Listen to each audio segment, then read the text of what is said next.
Hello, everyone. This is Pop Culture Guy. Of course, this is another Pop Culture Retrospective review. And of course, we're on the Halloween season, so I think it'll be great to do two horror reviews for this week, hopefully.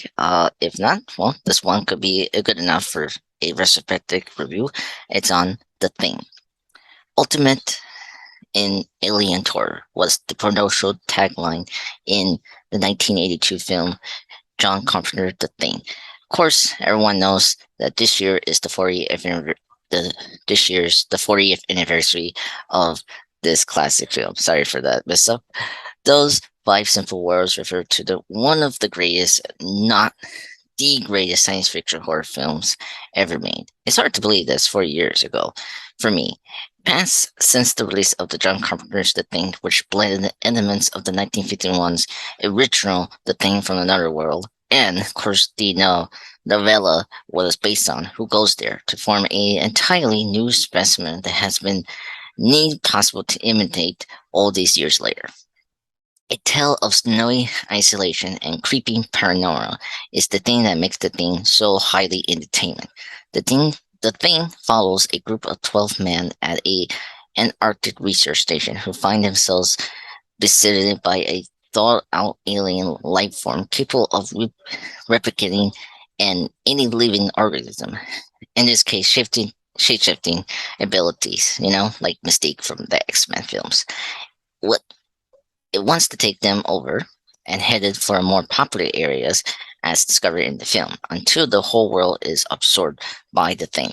Now, what makes this film so effective as a horror film for me is the slow erosion of trust between the characters leads into a fighting and violence as the alien is trying to escape from their, uh, I say it, isolation area, which can only be illuminated with fire and begins to pick them up, all whilst uh, assuming a number of the gruesome forms it has learned to mimic from lifetime spent transferring the universe in the movie universe of The Thing.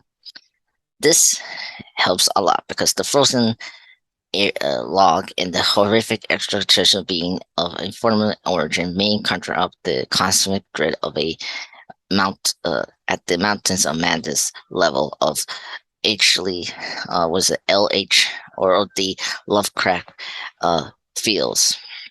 However, I think Carpenter insists that the library works of H.P. Lovecraft, that's right, were not really on his mind while making the thing, as he stated in the previous comments and articles. But besides that, I think another great factor of the film is the special effects from Mr. Rob Bonte. The effectiveness of the titular creature comes down to the incomparable work of Mr. Rob Bonte's team and the effects, whose trailblazing, not to mention various creature designs, set a new benchmark of practical effects, which still hasn't come to that close of these last 40 years. The 82 animation have aged very well, so fantastically for me in this 40 years that has gone on. What makes the film timeless, I think, may have stood as a metaphor for maybe AIDS crisis during the 80s, or its overreaching measures of internal suspicion can be plugged into any time period and still feel shockingly relevant. Pretty much like the Reagan administration during the 80s or the communist regime that was going on during the 50s or 60s. Now, before I close out the review, I think one thing is definitely certain.